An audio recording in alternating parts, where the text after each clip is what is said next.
एक मिनट। बिस्मिल्लाहिर्रहमानिर्रहीम। जनाब स्पीकर, आपका शुक्रिया। मैं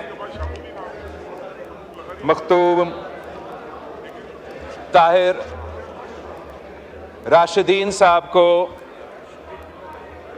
इस हाउस का मेंबर बनने पे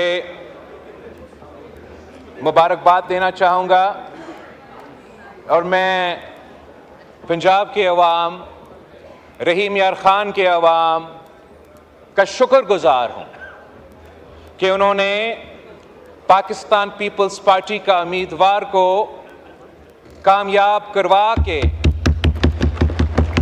भारी अक्सरियत से कामयाब करवा के नफरत, तकसीम और गालम गलोच की सियासत को शिकस्त दिलवाया है। जनाब स्पीकर, मैं पाकिस्तान पीपल्स पार्टी का जनूबी पंजाब का तंजीम को नेशनल असेंबली का फ्लोर पे खड़ा होके मुबारकबाद देना चाहूंगा। जनाब स्पीकर, ये मेरे वो सिपाही हैं जो भी हालात हो, चाहे वो मुल्तान का बाय इलेक्शन हो या रहीम यार खान की बाय इलेक्शन हो, वो डरते नहीं हैं, वो झुकते नहीं हैं।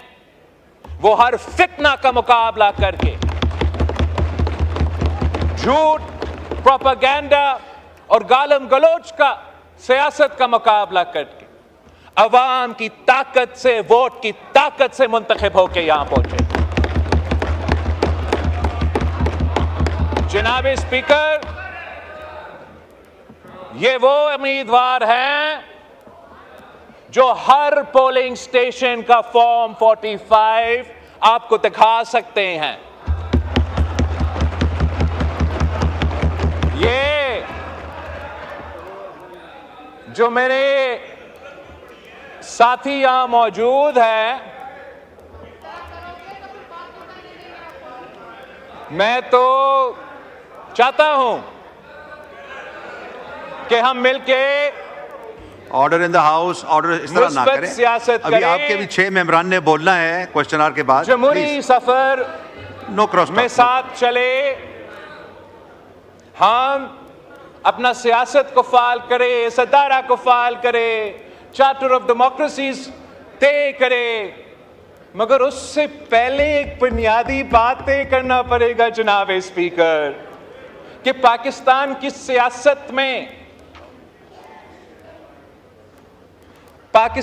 सियासत में क्या वो जो हारते हैं वो हार मानने के लिए तैयार है और जीत को कबूल करने के लिए तैयार है, या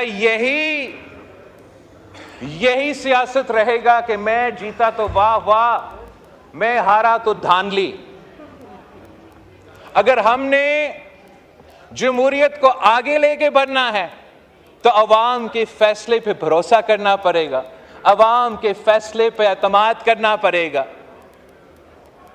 मैं इस इलेक्शन में जो सियासी जमातों ने मिलकर ये इलेक्शन हमारे साथ चले, हमारे सियासी इत्तेहादी, हुकूमती इत्तेहादी और वो आज़ाद उम्मीदवार के भी शुक्रगुजार हूं जिन्होंने सब एक होके ये साबित कर दिया कि पाकिस्तान के अवाम इस वक्त साजिशी सियासत के साथ खड़े नहीं हैं।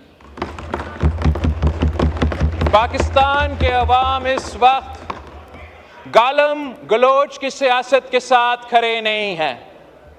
पाकिस्तान के अवाम इस वक्त कैदी नंबर 804 के साथ खड़े नहीं है। जितने भी बाय इलेक्शंस हुए हैं जनाब स्पीकर, जितने भी बाय इलेक्शंस हुए हैं जनाब स्पीकर, तशरीफ रखें। जितने भी बाय इलेक्शंस हुए हैं जनाब speaker, order in the house, order in the house, order in the house. उसमें ये लोग हारते हैं और इत्तेहादी जमातें जीतते हैं। ये साबित करते हैं कि पाकिस्तान के अवाम इस वक्त कहां खड़े हैं और क्यों नहीं। जब कल रात जो पूरे पाकिस्तान ने एक बयान पढ़ा है कैदी नंबर 804 का, और उस बयान में इस शख्स ने अपनी सियासत को चंपाने के लिए, अपने जाती मसले में, अपने अदालत के केसेस में रिलीफ लेने के लिए हर आईनी इदारा पे हमला किया है जनाब स्पीकर।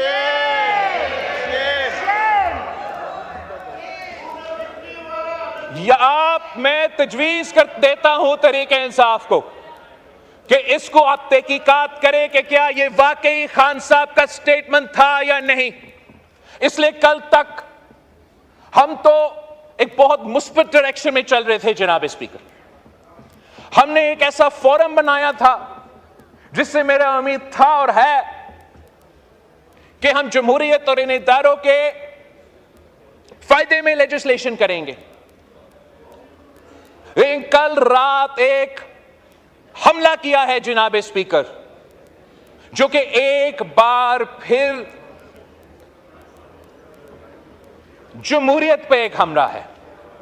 यह एक इतना ऐसे प्रोवोकेटिव स्टेप है कि एक तरफ मौजूदा चीफ जस्टिस के खिलाफ कंटेम्प्ट ऑफ कोर्ट किया गया है, दूसरी तरफ आर्मी चीफ ऑफ स्टाफ पे सियासी इल्जामात लगाए गए उस ओहदा को मुतनाज़ा बनाने के लिए।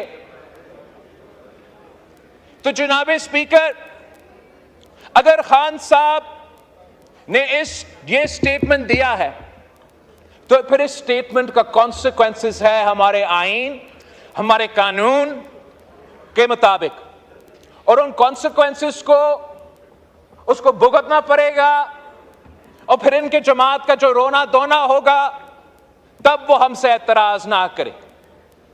खान साहब ने अगर ये स्टेटमेंट दिया है तो जो मसले खान साहब के लिए बनेंगे और खान साहब की जमात के लिए बनेंगे और खुदा खास्ता हमारा जमहूरी निजाम के लिए बनेंगे, वो तो उनका जिम्मेदारी है। अगर ये स्टेटमेंट खान साहब ने नहीं दिया, अगर खान साहब ने ये स्टेटमेंट नहीं दिया तो अब फौरी कायदे हिज़्ब इख्तिलाफ या उनके पार्टी का चेयरमैन एक्सप्लेनेशन दे कि ये ट्विटर अकाउंट अली अमीन साहब चला रहा था, मरवत साहब चला रहा था। इनसे पूछे, खान साहब का इससे कोई वास्ता नहीं है। ये क्लैरिफिकेशन देना बहुत ही जरूरी है जनाब स्पीकर। ये जो इल्जामात कल लगे हैं, this is a pattern of an exercise that has been going on since the days of the no confidence motion जनाब स्पीकर। तब से जब हमने एक आईनी जमहूरी कदम उठाने की कोशिश किया कि हम वजीर आजम को ना किसी अदालत के फैसले से, ना किसी और अदारा के फैसले से, हम इसी हाउस का वोट के अदम एतमाद से घर भेजना चाहते हैं। उसी वक्त जनाब स्पीकर, कुछ इंडिविजुअल्स जो हमारे एस्टैब्लिशमेंट के इदारे में मौजूद थे और कुछ इंडिविजुअल्स जो इस सियासी जमात से ताल्लुक रखते हैं, उन्होंने मिलकर एक साजिश शुरू किया और वो साजिश एक ऑनगोइंग कू अटेम्प्ट था जनाब स्पीकर। उस कू अटेम्प्ट का पहला हमला हमारे अदम एतमाद को आर्टिकल 5 की बुनियाद पे रद्द करना, कॉन्स्टिट्यूशन का तोड़ना। उसको अटेम्प्ट का दूसरा हमला जबरदस्ती किसी न किसी तरीके से आर्मी चीफ के अपॉइंटमेंट से पहले इलेक्शंस करवा दो। उस ऑनगोइंग coup का तीसरा हमला कि किसी न किसी तरीके से इस अपॉइंटमेंट का प्रोसेस का मुतनाजा करवा दे। एक कोऑर्डिनेटेड एफर्ट के मुताबिक जनाब स्पीकर, मीडिया एंकर्स को लॉन्च किए गए, सियासतदान को लॉन्च किए गए और अपना ही आर्मी चीफ के खिलाफ एक साजिश जारी था कि जो भी हो, यह शख्स जिसके बारे में कहा जाता है कि जब वो इंटेलिजेंस चीफ था उसने खान साहब का करप्शन पकड़ा था, जब वो इंटेलिजेंस चीफ था उसने वो करप्शन के सबूत खान साहब के सामने रखा कि आप एहतसाब की बात करते हो, आप इंसाफ की बात करते हो, आप इस पे एक्शन ले।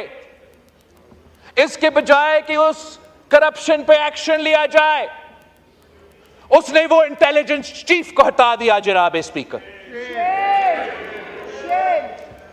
फिर उसने मिलके उसी इदारे के अहम शख्सियात के साथ मिलके यह साजिश करने की कोशिश की कि इस आईनी प्रोसेस को सैबोटाज करे। और यह साजिश वहां रुकता नहीं है जनाब स्पीकर। मैं उससे टाइम से पहले बात नहीं करना चाहूंगा। मैं हुकूमत का वजीर नहीं हूं, मुझे डिटेल शायद नहीं पता होगा, लेकिन जिस तरीके से इस वक्त तहकीकात चल रहा है, ये जो इनका फॉर्म 45, फॉर्म 47 का प्रोपेगेंडा है जनाब स्पीकर, इस पे भी एक बहुत बड़ा कहानी सामने आने वाला है। कुछ वो साजिश जिसने पहले अदम एतमाद को रोकना था, फिर चीफ का अपॉइंटमेंट को रोकना था, उस साजिश ने इस इलेक्शंस को भी डिस्टर्ब करने थे जनाब स्पीकर। और जब वो सबूत सामने आएगा तो ना ये अपने मुंह अवाम में दिखा सकेंगे, ना कोई और अपने मुंह अवाम में दिखा सकेंगे। उनको आईन और कानून के मुताबिक जवाब देना पड़ेगा। मैं एक बार फिर इस बात पे जोर देता हूं कि जब भी जमहूरी जमातें जमहूरियत की तरफ एक कदम आगे बढ़ते हैं तो सोचना चाहिए कि ऐसे एक्सट्रीम पॉइंट, एक्सट्रीम बयान, एक्सट्रीम मौकिफ क्यों और कैसे लिया जाता है। यह सवाल हुकूमत और इत्तेहादी जमातों को अपने आप से भी पूछना चाहिए, मगर मैं पीटीआई से दरख्वास्त करता हूं कि आप इस बात पे आपका अपना पार्टी में ये तहकीकात करें, आप पता करें कि जब भी हम कोई पॉलिटिकल स्टेबिलिटी की तरफ जा रहे होते हैं, ये कौन साहब है जो आपके रैंक्स में है, जो खान साहब से ऐसे कोई बयान दिलवा देते हैं या ऐसे कोई कदम उठाते हैं जिसकी वजह से आपके मिसाइल में इजाफा होते हैं और पाकिस्तान के मिसाइल में इजाफा होते हैं। थैंक यू जनाब स्पीकर।